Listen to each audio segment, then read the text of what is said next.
All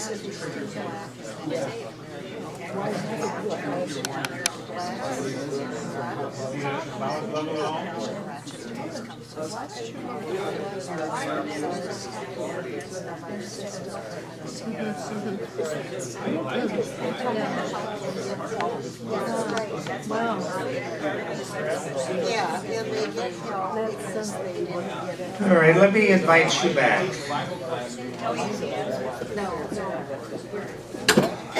Anybody have some thoughts you might want to share? Raise up your hand. We only have one mic. The other one disappeared. Anybody want to share a thought? Why the discrepancy? What might account for that?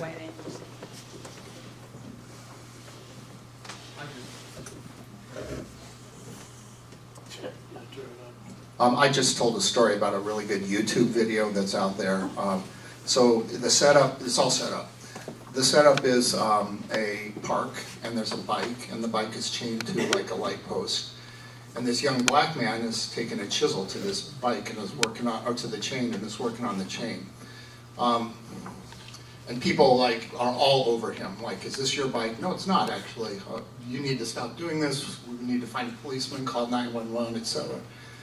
So the second video is a young white man, and there's a little bit of that going on, but far less. And then the third video is a tall, blonde, young woman. What do you think happens? He helped her? People ask her the same questions. Is this your bike? No. Well, what can we do to help you? And I think that explains, it's really hard to know all the factors here, but I think that explains a lot of it. There's so many things we assume along the way. Thank you. Maybe time for one more thought. Anybody have something? Yes, back there, Jane. Well, I told the story of when I was teaching at RCTC, and this didn't happen in my class, but all the faculty were advised of it. A young man from the Somali community took a test in the morning, and his cousins were going to take it in the afternoon, and he gave them a heads up about what the questions were and so on.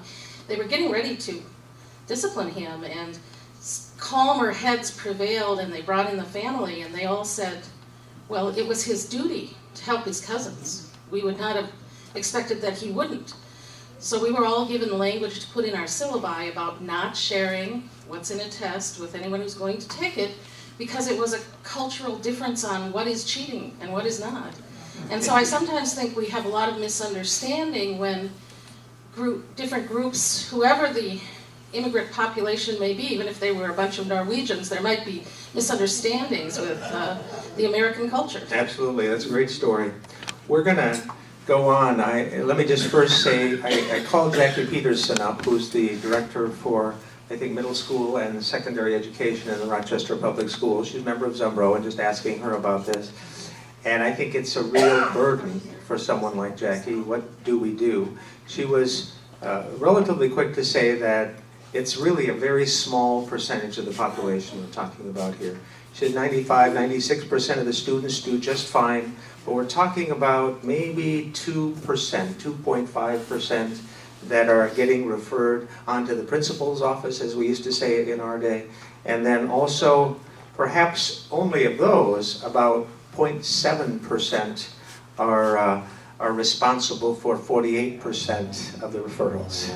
So I think there's a lot of factors, I'm sure, involved. Some of them can be race-related, some of them could be family and home-related. It's hard to say exactly. But I think they've worked hard, and they've made some real progress. She showed me stats from the last 3-4 years versus these years, and there's fewer referrals that are happening. They're trying to be more culturally responsive to things that are going on. They're really trying to deal with as many things like this as parents in the classroom as they can, because it feels so different to be in the classroom and to have a teacher that feels like she or he knows you, cares about you, and will work with you. So, a variety of things they're working on. I think they made some progress, but you know as well as I, it's not easy. Something that I heard a couple weeks ago, I don't know if you heard it, Wauwatosa, Wisconsin. I think it's a suburb of Milwaukee, and it's a reminder that race can be hard to talk about. The assignment from Our Redeemer Lutheran School, and this was this: name 3 bad things about slavery and 3 good things about slavery. So I suppose that went over. Not so well, as you might imagine, and it shouldn't. That should not go so well. I know that they were scrambling mightily, and I wrote down a few quotes here from the letter that they sent out to parents, that, we were insensitive, the assignment was not clearly explained, okay? The assignment was not clearly explained, and then also was not intended to say that any slavery is acceptable in any form. But it's a reminder of how hard it can be to go down this road. I didn't get a good answer from them about why they would have even asked the question, to be perfectly honest. I mean, we kind of shake our heads. Maybe they had something in mind, but it doesn't really make sense, I think, to the rest of us looking on. I think they could have Go ahead. asked the question a different way. They could have asked, why did some states approve slavery? Why did they want slavery? Yeah, which is a great question. Absolutely.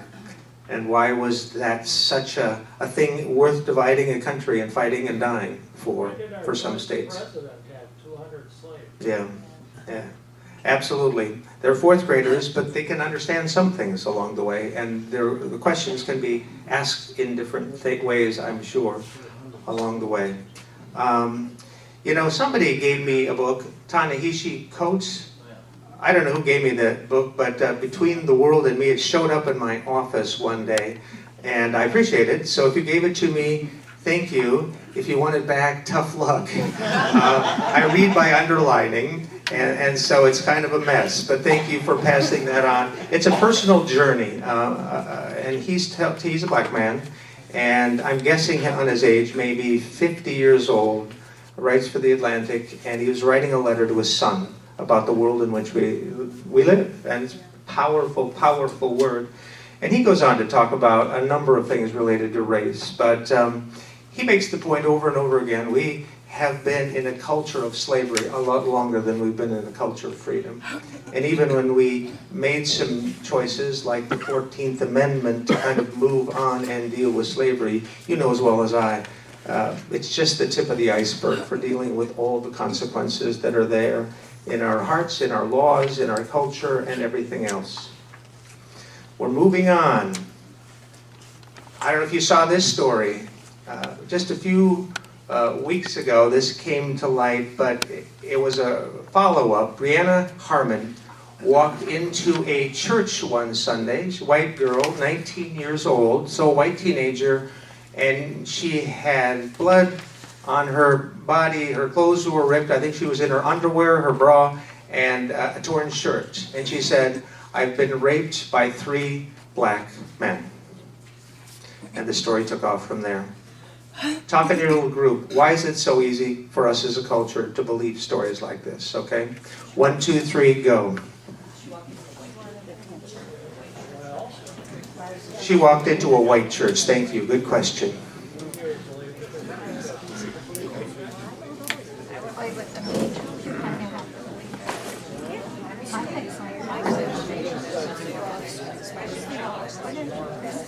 Somebody just said she wanted attention.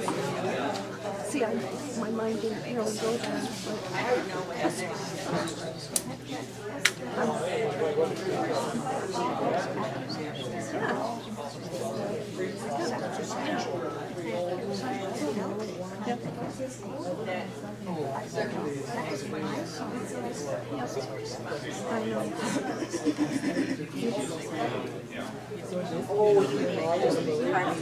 Who knows?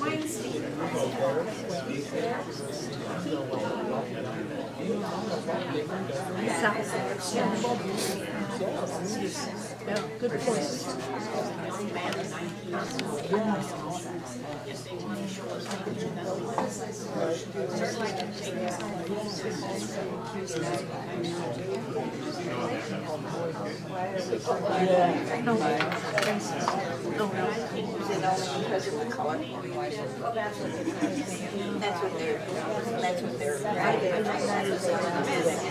I don't know that it's ever going to. About another 30 seconds. Oh, am I in the way of this? No, you're not in the picture. Are you disappointed?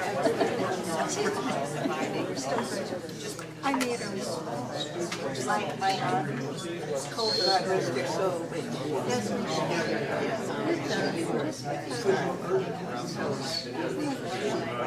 say if we get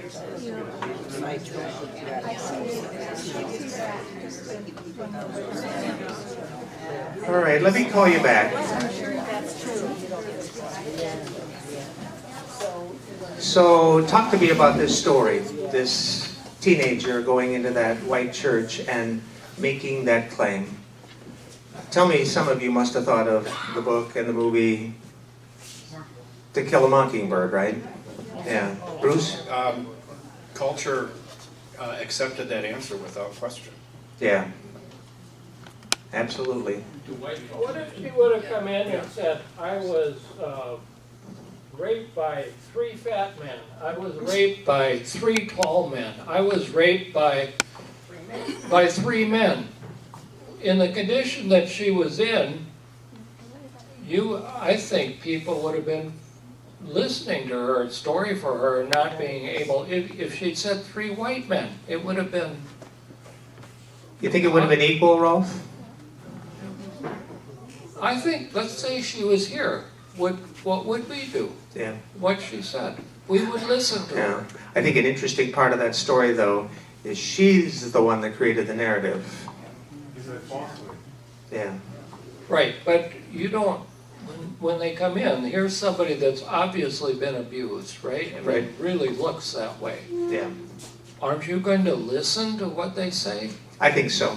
I really do think so. I think in today's world, hopefully we've moved a little bit beyond the 1932 or wherever it was, To Kill a Mockingbird, where Tom Robinson was accused, and then Atticus Finch, Gregory Peck had to defend him in that trial. I think Tom Robinson was found guilty, as I remember the story, but turns out later that his dad was probably abusing, the dad was abusing the daughter.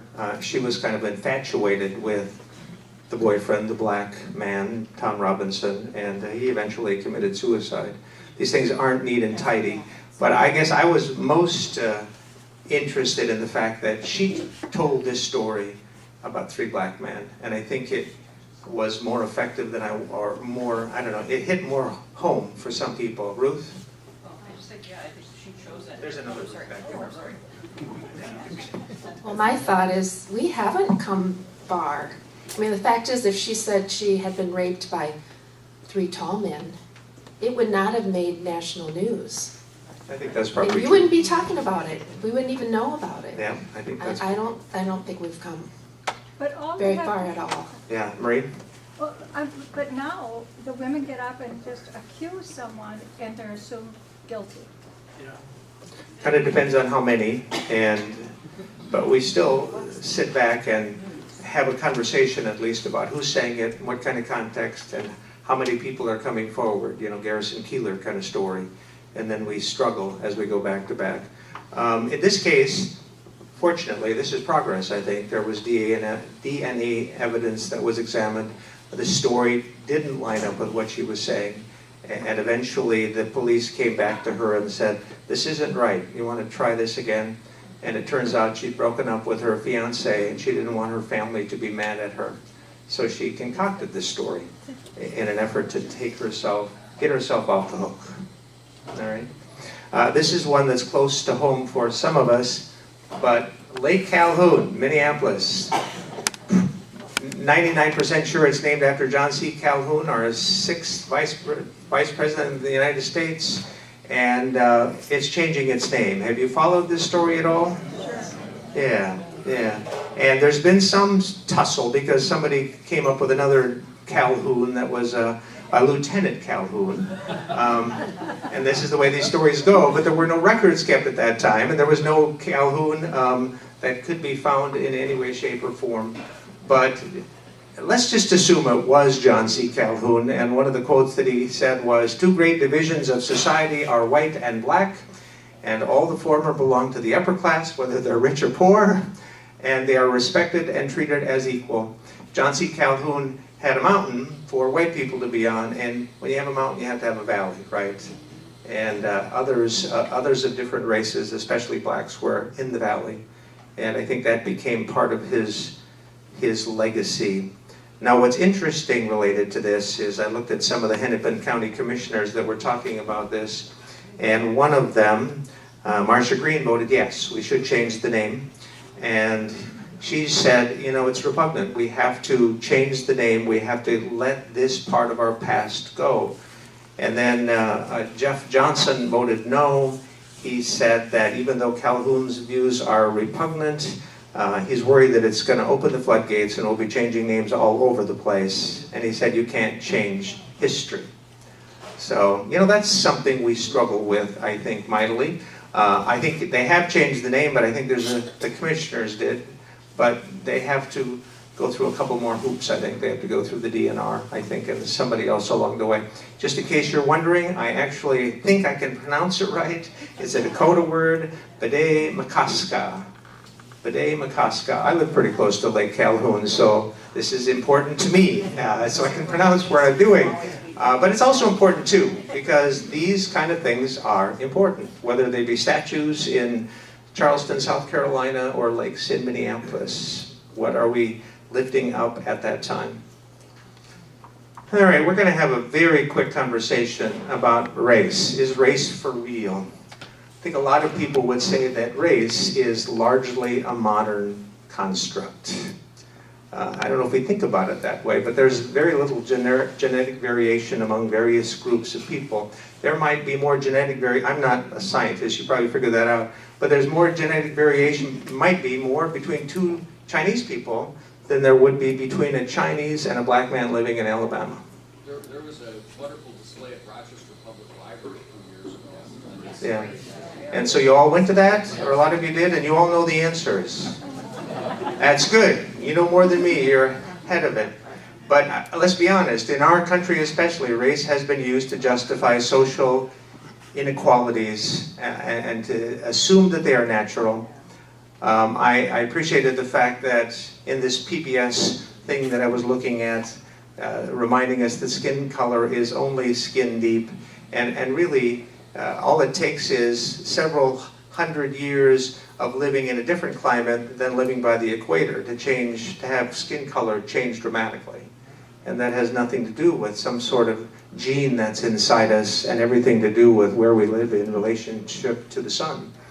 And it made one final comment that color blindness will not end racism.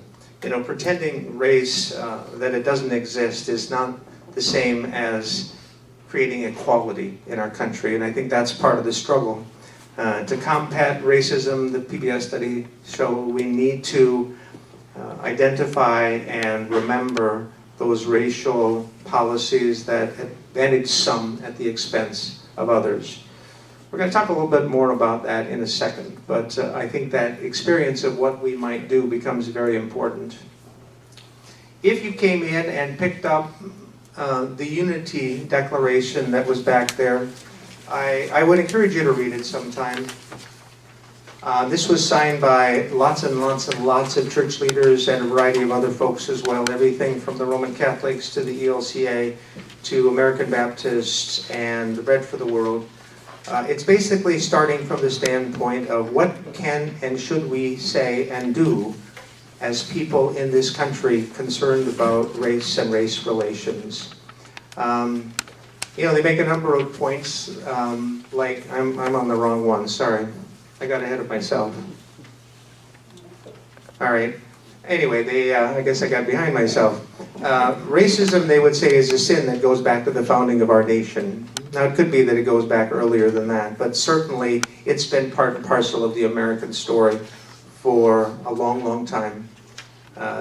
They would say that we are called and created in the image of God, and we are called to love and serve our neighbor, no exceptions. And the body of Christ is perhaps the most diverse community in the world.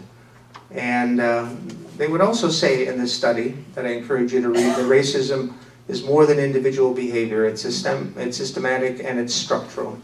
And the God of the Bible requires social justice and charity. And then finally, we need to work on and hope for and fight for safety net programs. Let's talk about that for a couple of minutes. Do you think we need safety net programs in this country for the poor and for the disadvantaged? We got a yes over here. Anybody want to speak to that issue or say something in particular? Yes, we have a Janet.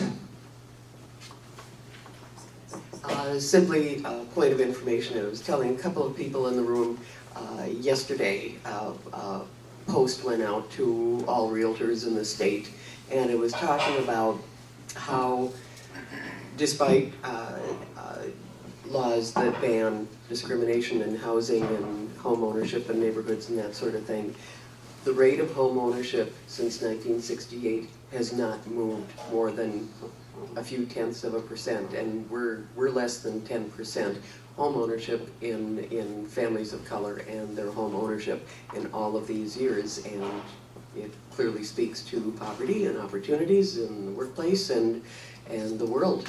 All right, thank you, Janet. Carlo? So I think there's a lot of factors that play into race, constitution, policy making, and everything. But I think the main part that we have to look at is we do have really good laws to address all of the disparities that we're talking about, but we have enforcement problem. When these laws are not enforced, laws are created when they are not enforced the way they were meant to be, we widen the gap of disparity. But in so doing, because the people who know that they are not enforcing the law, we go ahead and create another program. It's kind of like putting a Band-Aid on a dirty wound. That wound will still be there. So creating program after programs after program doesn't solve the problem. It only makes it worse. We have to really go back and say, okay, what are we doing wrong? Because we're doing the same thing over and over and we're not going anywhere.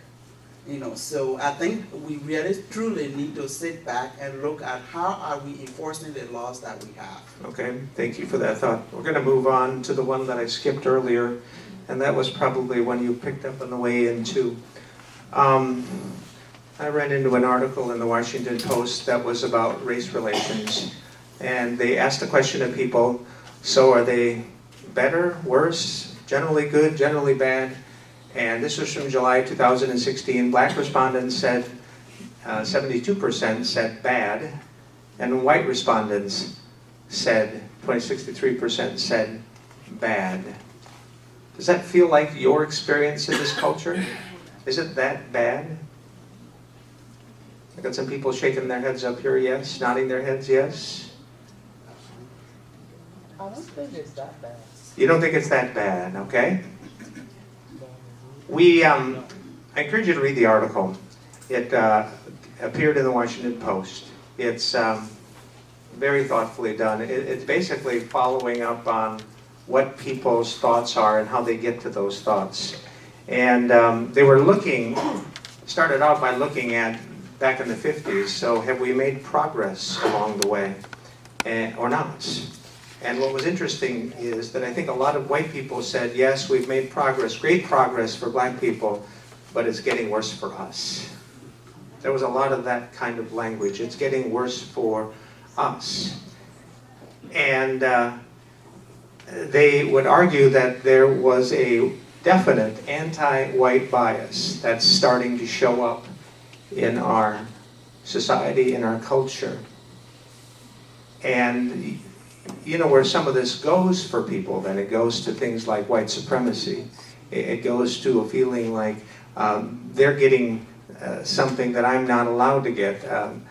We kind of have a zero-sum mentality, I think, in this culture, that if we're not getting our due, then they shouldn't be getting their due, or if they're going ahead, then we're going backwards. And I think some of that seems to be going on in our culture. There's more of a victim status among the white people that they were talking to, and there was more resentment and backlash towards things like Black Lives Matter. They just didn't have a strong appreciation or even thought that that was helping us as a country in any way. So they're more quick to say, no, blue lives matter or all lives matter, but let's not just say Black Lives Matter. And so, interesting, perspective became very important, and there was a definite growing trend where the white people that they talked to felt like that it was getting worse for them. along the way. Any of you feel that in your bones? Is it getting worse for you? Getting worse for our society? Where do you think that's coming from? It sounds like privilege, if you've had privilege, and now, maybe now feel like you're not so privileged, whether you're conscious of that or not, it feels like something's been taken away from you. Just as an illustration, something slightly different, but about that, my brother lives in Boston. He does a lot of mentoring of international students who are there and hires for his business as well. Dealing, for instance, with students coming from China to the United States. And there it has to do more with gender than with race, but the Chinese men have grown up in a culture where they're very privileged and have opportunities, and when they come to the United States, they just kind of have the same general opportunities as other people. They experience that, they don't like it, and many of them go back to China, whereas for women it's almost the opposite. They come here where they've really had to kind of struggle against some of those cultural norms. They get here and they're treated more fairly, and they think, yeah, this is great, I'm going to stay here. So I think privilege, and then sometimes not having the privilege, if you've been there, not even conscious of it, until you get something else, may feel like you're losing something. Thank you. Any other thoughts on that? Paul? I think part of the problem has to do with the decline of the middle class. A lot of middle class Americans are white, working class and so on.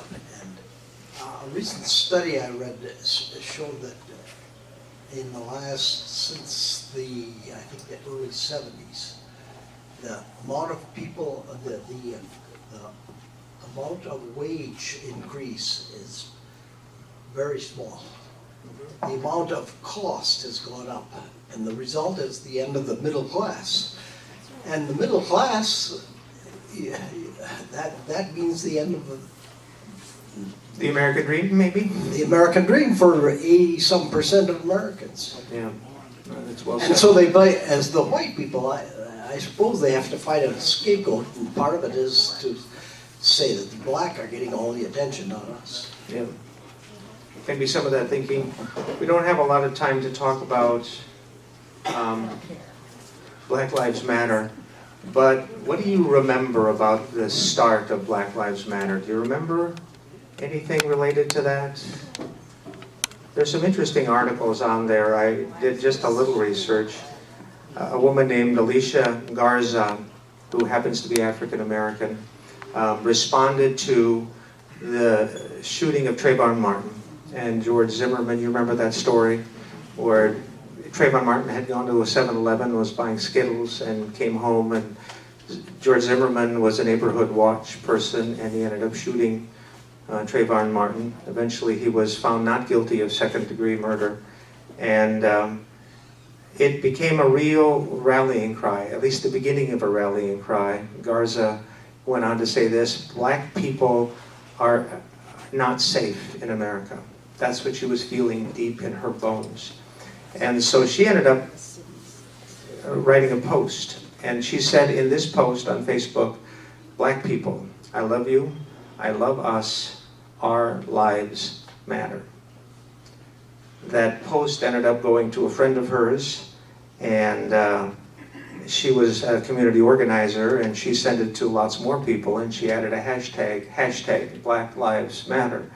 And that online post took off from there, and lots of people got a word very quickly of what might be possible in lifting up people that have commonly felt oppressed and commonly felt that they were under the man, if you want to say, or there was no chance to get ahead, or they weren't safe in our country. And maybe most of the people in this room haven't experienced that in any possible way, but they certainly have in some parts of our country, and so that's where it took off. If you remember, in June of 2015, the shooting of the 9 people in the white congregation, or the black congregation in Charleston, South Carolina, remember that story? Dylan Roof, that's part of this scenario, because I think, once again, a lot of people said, this is getting worse, not better. Here's Dylan Roof, an ELCA Lutheran, white, coming into church and opening fire. Shortly after that, someone climbed up the flagpole of the South Carolina Capitol building and took down the Confederate flag and put up a white Black Lives Matter flag, excuse me, and the conversation was off and running. And again, there's been a backlash. There's almost always a backlash.